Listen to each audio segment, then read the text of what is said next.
Niwatolee kisa ya mwanamke ambaye alidhulumu. Katika mji wa Mombasa kulikuwa na kijana alikuwa akifanya kazi Saudia, na kijana huyu akaja Kenya, akarudi Mombasa, akaoa, na madamu ameoa na yarudi kazini, akamchukua mke wake akamweka pamoja na mamake na dada zake. Sasa kule watu waenda kufanya kazi miaka miwili, huyo msichana aliona mateso na adhabu, namna mamake huyu kijana alivyomtesa na mawifi walivyomtesa, lakini alikuwa ni mwanamke wa imani, akanyamaza, akastahimilia, atasema mume wangu yuaja. Yule mume alipokuja akaona mateso aliyopitia mke wake, yakamtia huzuni, akamhofia mamake, huyu nikimwacha huyu hapa atazidi kuteseka na mamangu ataingia motoni. Alijaribu kumrekebisha mamake hakubadilika, hakuwa na uwezo wa kumweka sehemu nyingine, uwezo wake mchache. Kwa sababu ya kumhofia mamake na dhulma amekataa kuacha, akaamua kumrudisha msichana kwao na kumpa talaka. Yule binti akaja akaolewa na mwanamume mwingine, Allah akamfariji, akapata kheri. Alhamdulillah, yale mateso aliyopitia miaka ya nyuma yakana kwamba hayakutokezea. Na hivi ndio ilivyo mtihani, haidumu. Itafika wakati utasema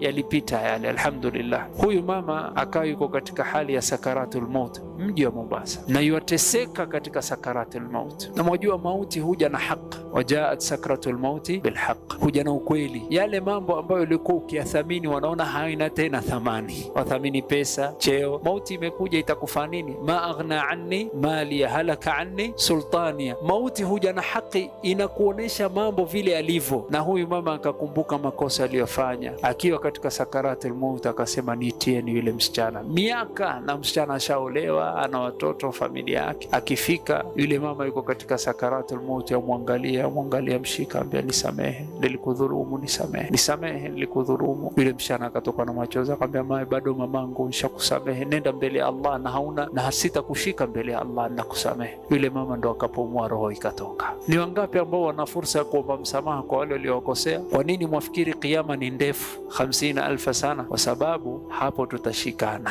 Umenisema vibaya mbele ya Allah, umeniudhi mbele ya Allah, umeniheshimu, umenikosea heshima, ukaniharibia jina, ukunipakizia mbele ya Allah, umeniibia mbele ya Allah, umeniharibia familia yangu mbele ya Allah, umeniua mbele ya Allah, umenipiga mbele ya Allah, umenidhulumu mbele ya Allah, ulinionyesha ubavu na ujabari mbele ya Allah. Dhalika al-yawmul haq, siku ya haki. Kwa hivyo unapomrekebisha mzazi wako anapokuwa na makosa, kuwa na adabu. Na la pili, unapomrekebisha zaidi, sababu kubwa iwe ni kwamba namhofia babangu au mamangu, akifa katika hali hii atakutana na Allah katika hali nzito.